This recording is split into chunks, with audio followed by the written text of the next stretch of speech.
جرگہ پختون روایت کا حصہ ہے۔ جرگے کو یہ اعزاز حاصل ہے کہ یہ انصاف کی فراہمی کا تیز ترین ذریعہ ہے۔ کئی ایسے مسائل جن کو حل کرنے پر عدالتوں میں سالوں سال لگ جاتے ہیں، وہی مسائل جرگے کے ذریعے یا تو چند گھنٹوں یا چند دنوں میں حل ہو جاتے ہیں۔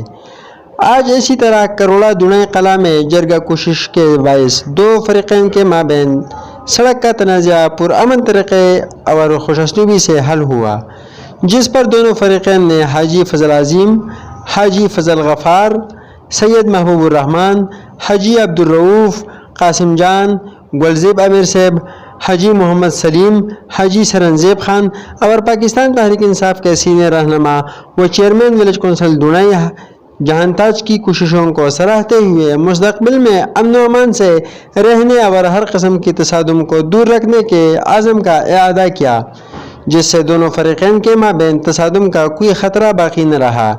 آئندہ دونوں فریقین نے بایو جیسے رہنے کا عہد کیا۔ 15 سال سے جاری سڑک کا تنازع بالآخر کروڑا جرگہ کی کوششوں سے حل ہوا۔ حاجی فضل عظیم نے فیتا کاٹ کر سڑک کھولنے کا افتتاح کیا۔ عوامی حلقوں نے کروڑا جرگہ کو مرکزی کردار ادا کرنے پر مبارکباد دی۔ آخر میں دونوں فریقین نے جرگہ مشران کے بیلوس خدمت اور کوششوں کو سراہتے ہوئے جرگہ مشران کا شکریہ ادا کیا۔